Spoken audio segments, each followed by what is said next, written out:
রাসূল সাল্লাল্লাহু আলাইহি ওয়াসাল্লাম বলেছেন, মাজলিসু ফিকহিম খায়রুম মিন ইবাদাতি 60 সানা।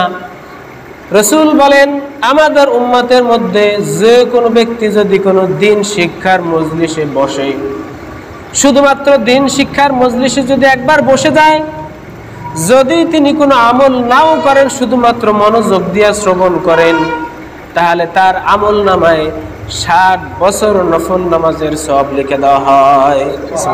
আল্লাহ তাআলা বলেন, ওয়াজাক্কির ফাইন্না যিকরা তানফাউল মুমিনিন।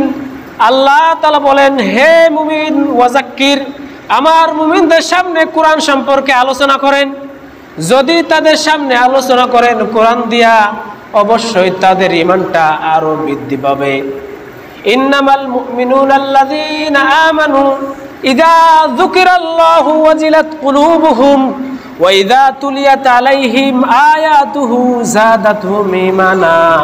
আল্লাহ তাআলা বলেছেন, যারা মুমিনদের সামনে যদি কোরআন শরীফ থেকে কোনো আয়াত কারিমা তেলাওয়াত করা হয়, তাদের অন্তরাত্মা কেঁপে ওঠে, তাদের অন্তরাত্মা অত্যন্ত খুশি হয়, সন্তুষ্ট হয় এবং তাদের ঈমানটা আরো বেশি বৃদ্ধি পায়।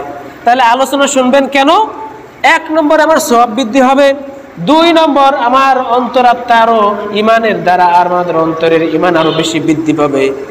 3 নম্বর, আমরা রাসূল বলেন, আখলিস দীনাকা ইয়াকফিকাল আমালুল কলিল। আল্লাহ রাসূল বলেন, তোমাদের ঈমানটাকে খাঁটি বানাও, ঈমানটাকে নির্ভেজাল বানাও।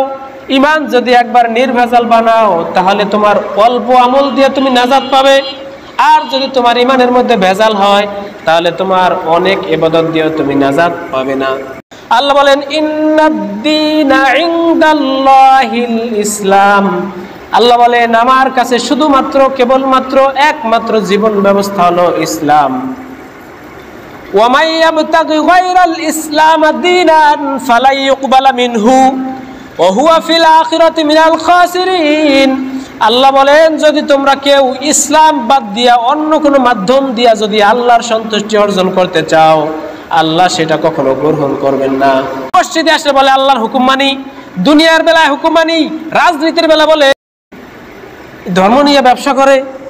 আফাতুমিনুনা বিবাদিল কিতাবি ওয়া তাকফুরুনা বিবাদ ফামা জাযাউ মান ইয়াফআল যালিকা মিনকুম ইল্লা খিজুম ফিল হায়াতিদ দুনিয়া ওয়া ইয়াউমাল কিয়ামাতি ইউরাদ্দুনা ইলা আশাদ্দিল আযাব। তুমি যদি কোরআনের কিছু অংশ মানো আর কিছু অংশ ছেড়ে দাও, দুনিয়াতেও তুমি লাঞ্ছিত হবে, পরকালে গিয়া অবশ্যই আল্লাহর শাস্তি